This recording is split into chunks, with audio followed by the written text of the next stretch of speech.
What's the good word, Josh? Your boy DKB here. I'm finally back. There's a ton of videos I wanted to drop the last few days, but I was dealing with a pretty serious eye issue. Still am, but it's manageable. But nonetheless, know that you guys have a ton of stuff coming up.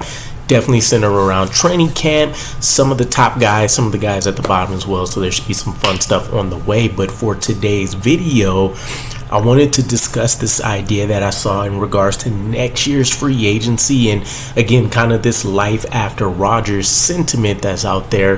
Especially me, I'm a huge proponent of kind of looking forward, especially when you're not locked in with a quarterback of the future, if you will.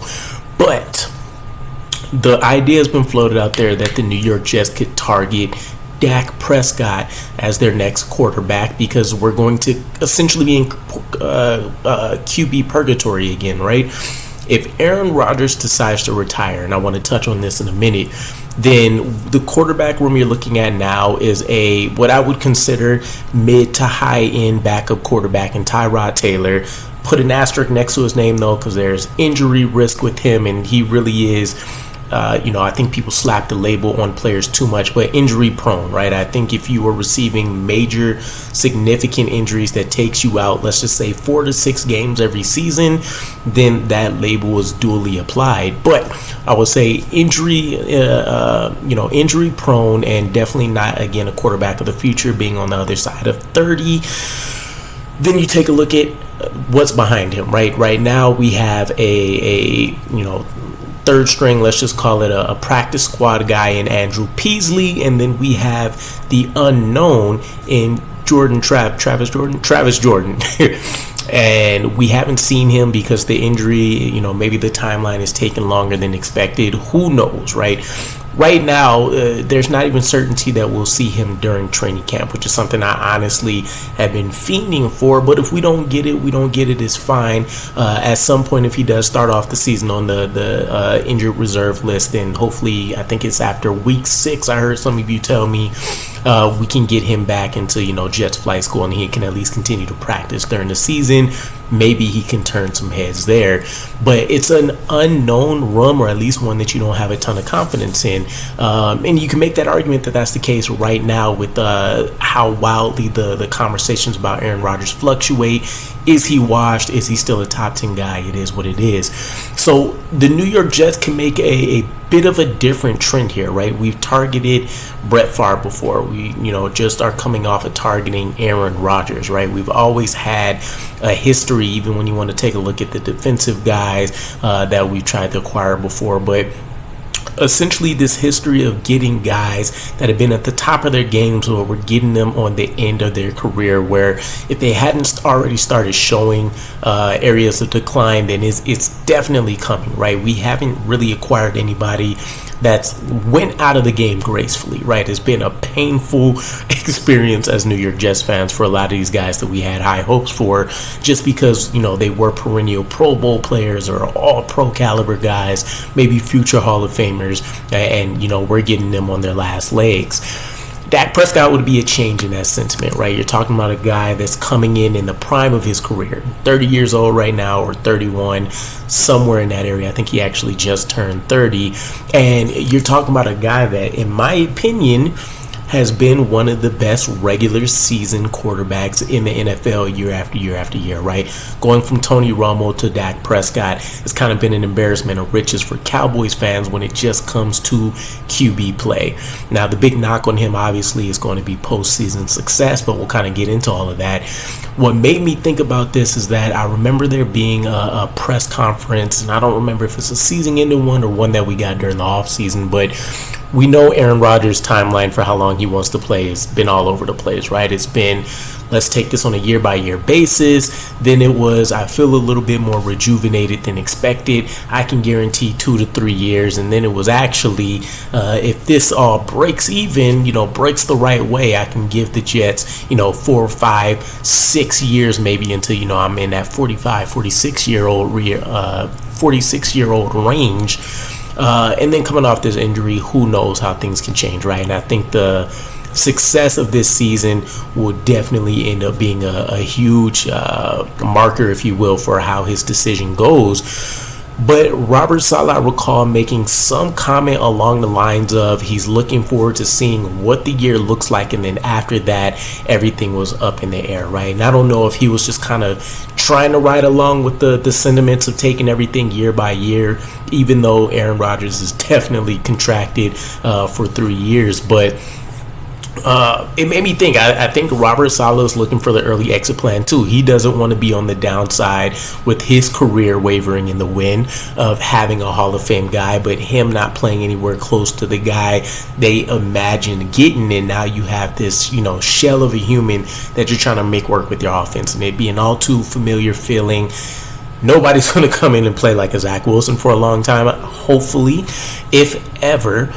But you don't want seeing Aaron Rodgers have, a crazy ending year with the Jets, like, throwing as many touchdowns as picks or something crazy like that.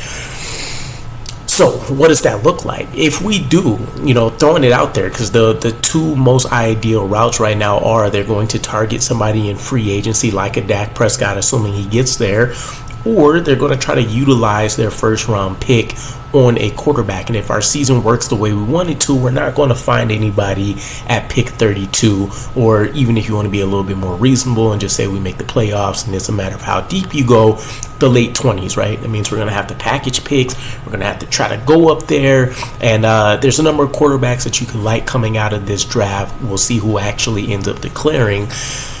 But again, nothing's ever guaranteed, and pressing the reset button, this would essentially be the third or fourth time for Robert Saleh now. This cat doesn't have 9 lives in this particular situation, so I'm actually entertaining the idea of what it would look like. For one, from the Jets perspective, it'll be nice if this season does go well, because you have a tight bond between Dak Prescott and Tyron Smith.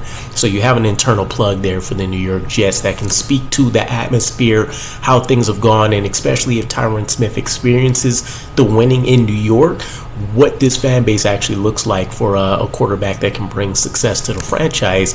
And I say that because I just, I saw some news that Dak Prescott had recently attended Tyron Smith's wedding as well. So we know that they're definitely tight, and he's going to be somebody that he leans on once again if a decision like that does come up. Second, from the New York Jets perspective, again, having a guy that's entering his prime would be a much different scenario than getting somebody on the waning twilights of their career here, like we have with Aaron Rodgers, like we have with Brett Favre. And it's a guy that's going to bring a lot less media circus attention. Now, whatever you feel about Aaron Rodgers, he is a complex man with some very outward thoughts about, life and all matter of things, right?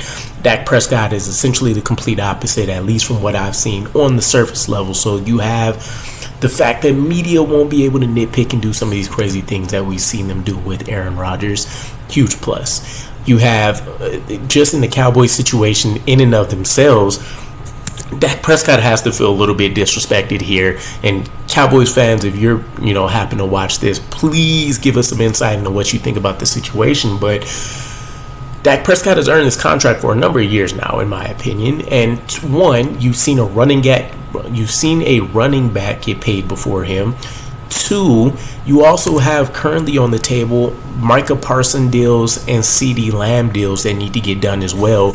And you can make the argument that maybe they say resetting this roster on a rookie deal makes more sense than paying top-notch money to Dak Prescott, and maybe we lose out on CD or Micah and or both of these guys. There's an argument to be made there, but still, I don't know a world where you see all three of those guys necessarily get paid. And Dak Prescott has a no trade, so there's a clause in his contract, so there's leverage there. Plus, I don't know how keen he would be to getting hit with the franchise tag and that helping out any kind of negotiations, right? 3 avenues for getting this deal done if we get to this situation. One, there's poor play by Aaron Rodgers this year, and the New York Jets decide $50 million or not, we need to pull the plug. There's another major injury to Aaron Rodgers, which means we need to reset and move forward anyways. And one, we're probably flushing the entire coaching staff and Joe Douglas, which means there's a new regime in there. There's going to be some fresh thoughts. Ideally, when guys get fired, they try to target the complete opposite. Probably means Woody's leaning back in on an offensive-minded coach again. And let's just say if the Cowboys can't get things right together, Dak Prescott and his coach Mike McCarthy could potentially be on the outs, and they look to pick up both of those guys. It wouldn't be the craziest thing, right? Then you also have just Aaron Rodgers retiring on a high note. He gets a chip. He calls it a day. He goes into, golfing or whatever it is he wants to pursue after this. Price is right. Something along those lines. Now, when you take a look at what this means with Dak Prescott and on this New York Jets team, he's elite in the regular season. If I'm looking at him, I'm saying he's essentially guaranteeing your team at least a 10-win season, right? And generally probably has the ceiling to get you 12 to 13 on most elite seasons, and I think he's capable of attaining that. Take a look at last year, second in MVP voting. He's made his playoffs. He's helped the Cowboys make the playoffs in 5 of his last 8 seasons. Now, the playoff losses are concerning, but you can definitely sit there and make an objective case that coaching has been a big part of that, and then the defense, which has played insane during the regular season, also hasn't kept up their end of the bargain during the playoffs. And one of the things that don't work in the favor of the Jets would be just the financials of the situation.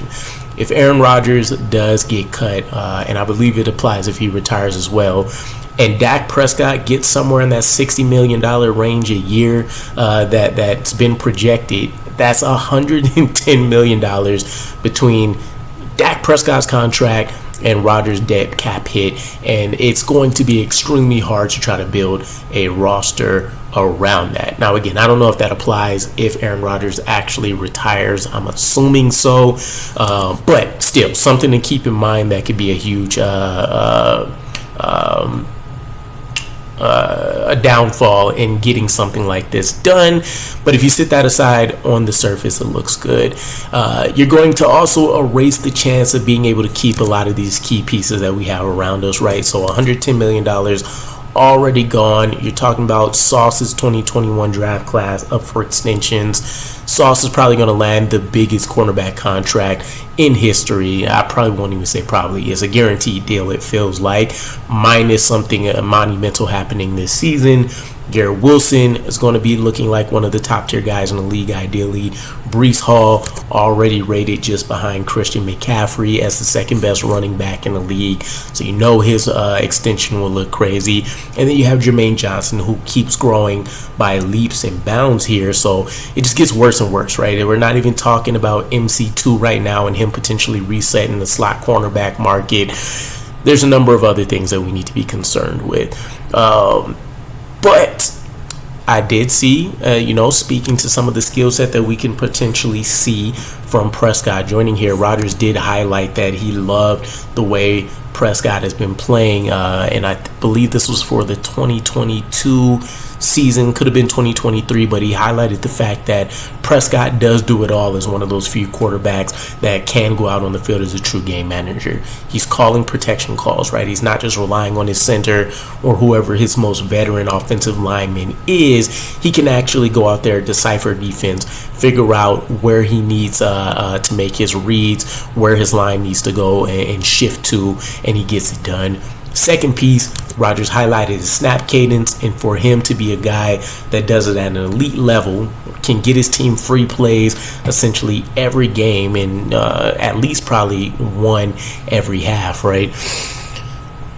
Him complimenting you on your snap cadence and being one of the few that can recognize somebody that can, pull off some clever tricks there is a huge plus. And then he didn't outright say it, but also Prescott's ability to be able to go out there and manipulate things to get the certain play that he wants, which is a huge attribute of what we're relying on with Aaron Rodgers, are all huge pluses to me and speaks to something I would want, right? A conversation that I heard, and I can't remember if it was on First Disputed or not, but essentially when it came to Dak Prescott, and I want to say LaShawn McCoy was highlighting this, was the fact that we may not even have seen the best version of Dak Prescott still, right? There's a lot going on with him between, himself and the team and these negotiations. And for as much as people try to set aside business and performance, a lot of that stuff is tied into each other. So ultimately, I say that to say this. I would be a huge proponent of this move. if we can figure out a way to make it work.